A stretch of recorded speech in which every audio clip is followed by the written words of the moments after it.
ivulelekile ukukhuluma nawo wonke amaqembu ezepolitiki okuhlanganisa ne-MK Party.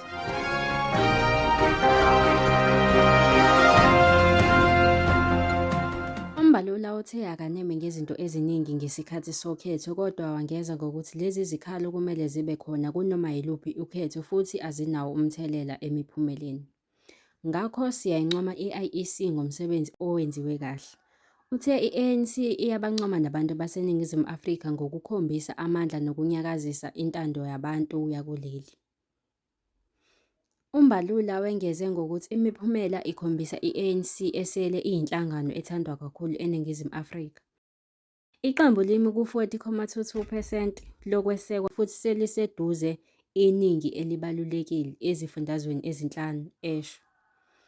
Ezikhathini eziningi ngesikhathi ethula inkulumo yakhe, uMbalula uthe i-ANC ithole umyalelo oqinile wokuthola abantu abaningi okhethweni.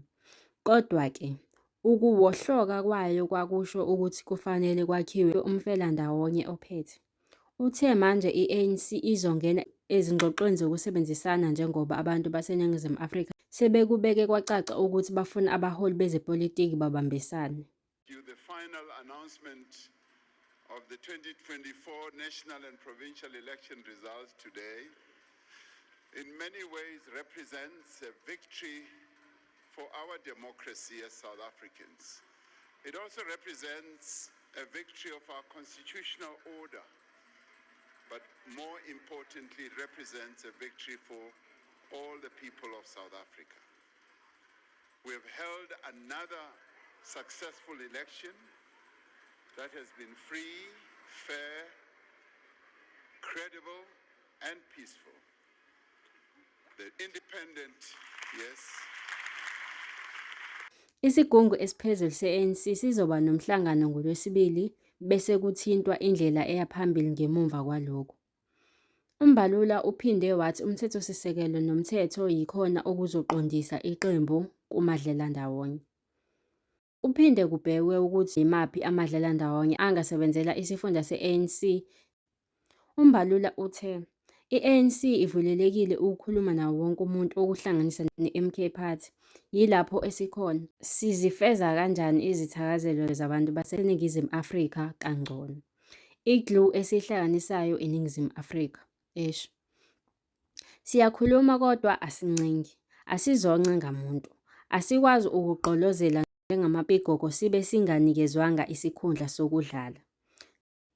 uRamaphosa ungumongameli we-ANC. Uma ufika kithina ufuna uRamaphosa ehle esikhundleni sobumongameli ngeke kwenzeke lokho.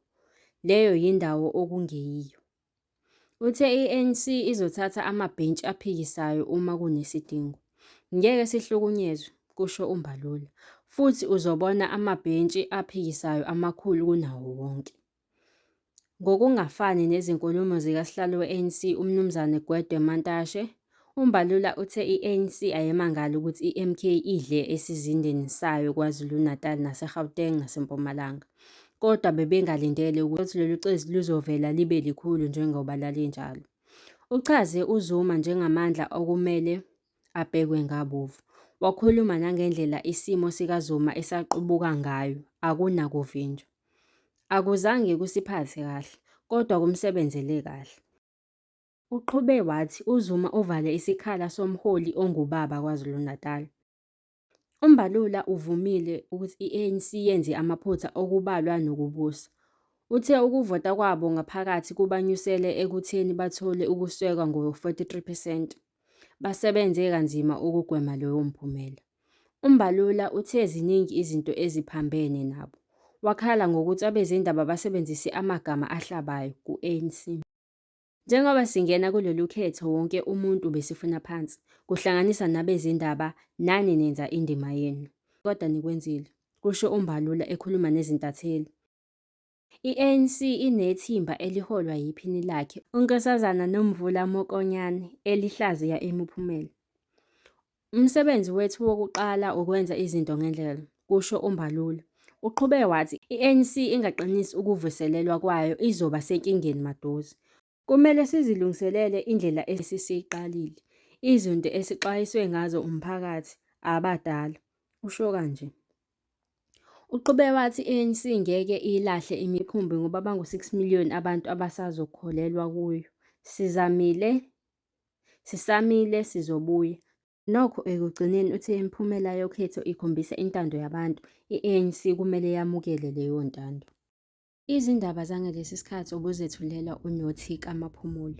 Stay connected, stay informed.